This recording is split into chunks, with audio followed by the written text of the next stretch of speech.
राजस्व मंत्री चंद्रशेखर बावनकुले ने कसुचन पार्क में 26 जनवरी के अवसर पर ध्वजारोहण किया। इस अवसर पर अपने भाषण में राजस्व मंत्री ने पद्म भूषण पद्मश्री पुरस्कार विजेताओं का जिक्र करते हुए पद्मश्री प्राप्तकर्ता डॉक्टर विलास डांगरे का उल्लेख किया। साथ ही police commissioner doctor Ravindra Singal को राष्ट्रपति पदक मिलने पर बधाई दी। बावनकुले ने कहा कि दुनिया भर में भारतीय गणतंत्र का अमृत महोत्सव मनाया जा रहा है। ये भारत के लिए स्वर्णिम क्षण है। उन्होंने कहा कि हमारी आज़ादी के इतिहास में 150 वर्षों के ब्रिटिश अत्याचार के दौरान हम पर भयानक अत्याचार हुए। ये जलते हुए घाव आत्मविश्वास से भरे हैं।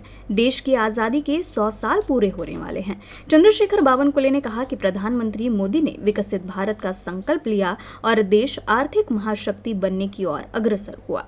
वहीं मुख्यमंत्री देवेंद्र फडणवीस की प्रशंसा करते हुए राजस्व मंत्री ने कहा कि फडणवीस ने महाराष्ट्र को विकसित राज्य बनाने का संकल्प लिया। महाराष्ट्र हमेशा से देश में आगे रहा है। महाराष्ट्र भारत का आधार है।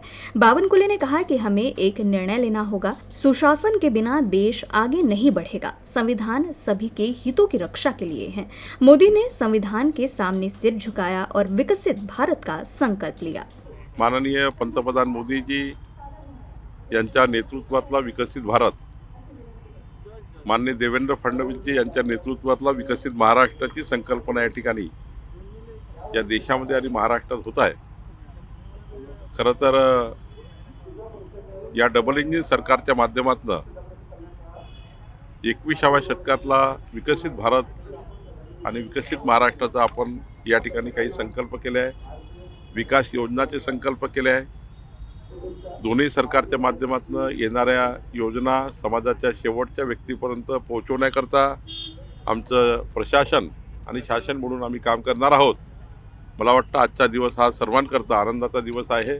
संपूर्ण जगातले भारतातले सर्व भारतीय आजच्या दिवशी आनंदोत्सव साजरा करतायत आणि महामानव डॉक्टर बाबासाहेब आंबेडकरांनी दिलेलं संविधान हे या ठिकाणी सर्वात मोठा धर्मग्रंथ मानून मोदीजींनी देशाची पुढची वाटचाल उभारलेली आहे।